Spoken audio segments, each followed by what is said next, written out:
I don't think Jey Uso is going to be world champion much longer. And I don't say that to mean Jey Uso's the worst champion ever and everything is evil and no yeeting. No, stop it. what I mean is, I think WWE has a lot of options on the table.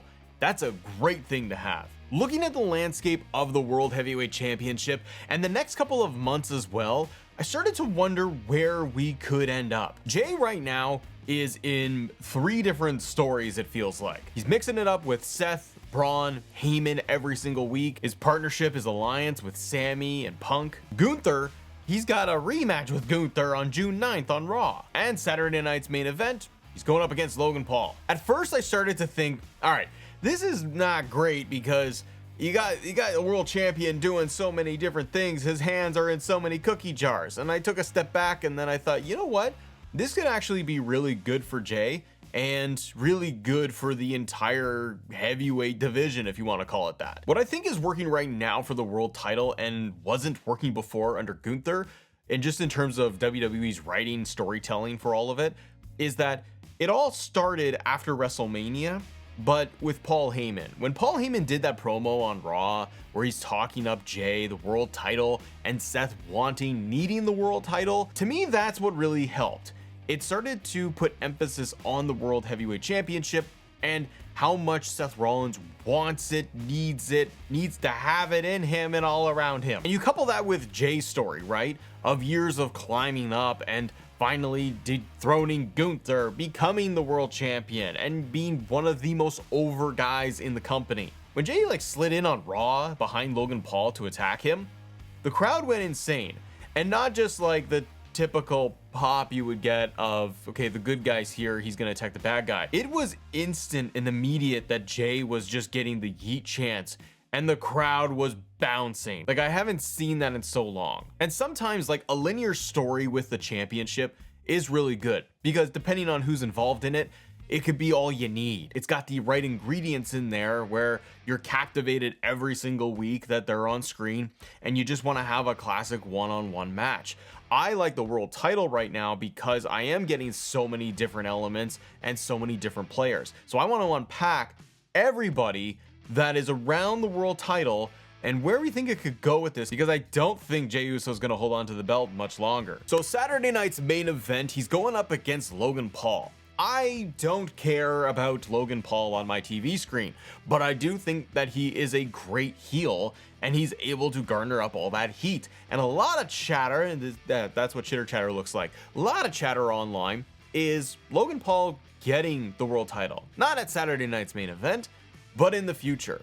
Him becoming a world heavyweight champion. As much as I'm not a fan of him and his promos and just, I don't like he's in and out of WWE, and him personally, I'm just not a fan of Logan Paul, and that's okay. Maybe you are. But I can see why he would be a great heel champion and needing the really good baby faces to take him down and people really wanting to get their hands on Logan Paul. It just it fits in pro wrestling. So Jey, I predict, is going to beat Logan Paul, but how does he do it? Is it gonna be just a standard beatdown and standard super kick splash, Logan Paul gets pinned, and that's the end of it? Maybe not. Maybe they do throw a little bit of a curveball in there. Maybe Seth and Braun get involved at Saturday night's main event, even though they have the tag team match.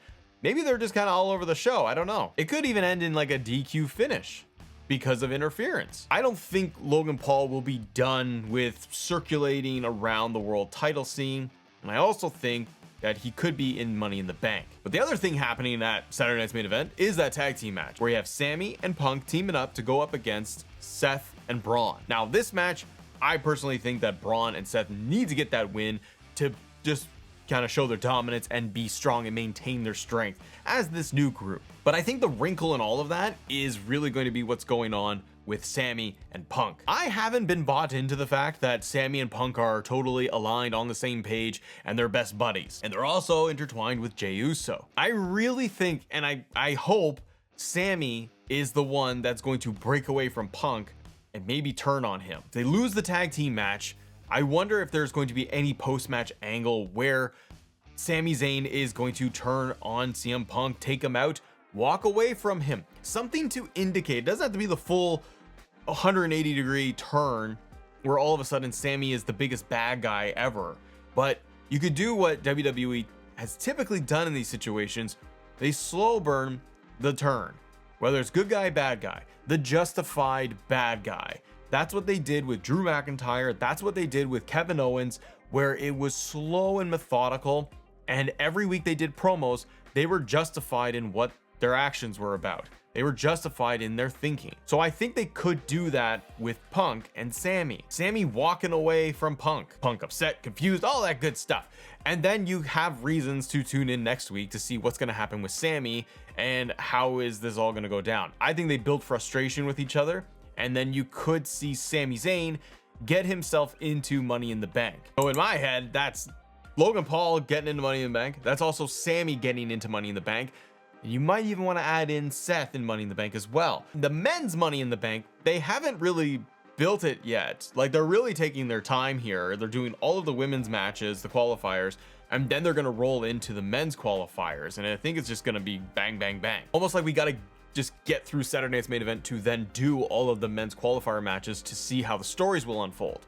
But the other story that's going on is going to be Gunther and Jey having their world title rematch on Raw, the Raw after Money in the Bank, which is a very specific date to do that. At first, when this was announced, I thought, I don't care. Why do I want to see this rematch? Then I saw the dates were going to be that it's after Money in the Bank, and then the pieces start coming together a little bit. And I think that match on Raw is going to be bigger than any of us expect. I don't think it's going to be just a normal world title match. Let's look at Gunther for a second here. Raw was interesting with Gunther this past week, because to me, they did not position Gunther as a bad guy.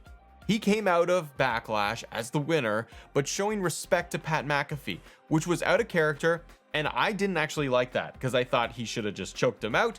That was the end of it. They gave Pat a hope spot where he was getting submitted to make a comeback, and Gunther ultimately ended Pat McAfee. But they stood up at the end, and he kind of gave him the nod, right? I did not care for that because I thought it was not in Gunther's character. But on Raw, I thought it was interesting that Gunther interacted with Logan Paul to open the show. And between the two of them, who's the crowd gonna cheer for in that situation? They're gonna cheer for Gunther because they don't like Logan Paul, period. So you get more heat on Paul, but you're gonna get a little bit more of a cheer or support for Gunther. And in that promo, Gunther's even saying that, like, I went up against Pat McAfee. He's not a wrestler, but I respect the fact that he went in there and did his thing. So Gunther showing respect to other people, and WWE putting a really, really like known bad guy heel that nobody likes against him. It defaults Gunther to being the good guy. Then they do another segment where it's Seth and Gunther interacting again. I'm not saying that Gunther is going to all of a sudden be a smiling baby face like he would do to like Vince would do to Finn Balor, where he just came out and he was just smiling all the time. I think that they just keep Gunther as his character, but the crowd starts shifting their feelings towards him and giving him kind of the accolades, the respect and all that, so he kind of is a good guy. So you can see we got a lot of pieces set up for Jey Uso and for the whole world title scene. What about Money in the Bank itself before that title rematch? Who's on your list, by the way, that you see winning Money in the Bank? For me, it's going to be somebody going after the world championship and not the John Cena title. I think that's reserved for basically Cody. So we established Logan Paul could be in Money in the Bank, Sammy as well coming out of Saturday night's main event. You could add Punk in there too, because I don't know what else he'd be doing at Money in the Bank aside from maybe a singles match with Seth once again. But I don't know if they want to do that. Seth, totally can see him getting into Money in the Bank. And then obviously you have everybody else that's going to qualify or has qualified. Huge names and everyone having kind of an interesting story in there too, if it's done right. Logan Paul winning Money in the Bank, I can see it happening and working because you would have him lose at Saturday night's main event and then feel desperate like he has to somehow, some way get to the world title once again. And the easiest story they can tell is Logan Paul getting that Money in the Bank briefcase and cashing in on June 9th. And you get a monster amount of heat on Logan Paul for cashing in on Jey Uso, who's beloved by everybody, most people. Gunther already established doesn't like Logan Paul. You have tons of friction in there. What about Sami Zayn? I think Sammy could also kind of fill that spot too. Sami Zayn could win Money in the Bank and surprise everybody. Could he join Seth and Braun?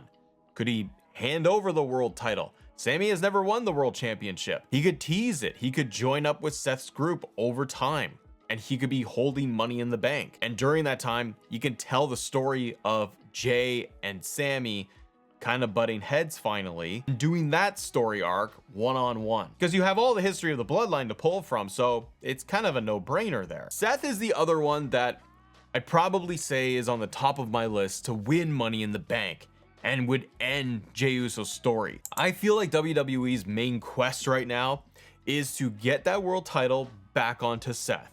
Get it onto bad guy Seth Rollins so that that group can move forward, and then you have all of the baby faces chasing him. Babyface champion in Jey Uso, while it's a great moment to have, I don't think it has the lasting power that they hope for. And I don't think Jey needs a title. I think Jey keeps getting the giant reactions, maybe despite having a title around his waist. Like, it won't matter and it won't impact him as a character. The crowd still loves him with or without the championship. So I think the big story for Jey Uso is June 9th. The Gunther match, they do that rematch as the main event of Raw, but I really think whether it's Sami Zayn, Logan Paul, or at the top of the list, Seth Rollins, whoever it is with Money in the Bank, I think they cash in and win the championship that night. It could be an overbooked mess where guys like Sammy could interfere and Punk could interfere to try and help Jey and get rid of everybody else that's interfering in the match. Like, you could have so many different players in there, it could be nuts. But Seth walking out with the title on Raw, it changes everything that we go into the summertime with Night of Champions, with SummerSlam. Seth's group gets even stronger. Maybe they add more members beyond that. But I really don't see Jey Uso's title reign lasting past June 9th. Do you? I don't see how he's getting to Night of Champions and SummerSlam as a champion, unless someone does get Money in the Bank and they don't do any of that stuff on Raw, and they leave it until a big PLE like SummerSlam. Not to mention there could be a draft coming up, and that shakes up the roster and the division. But as I've gone through everything here, I really do feel that Jey Uso's title reign is really going to come to an end.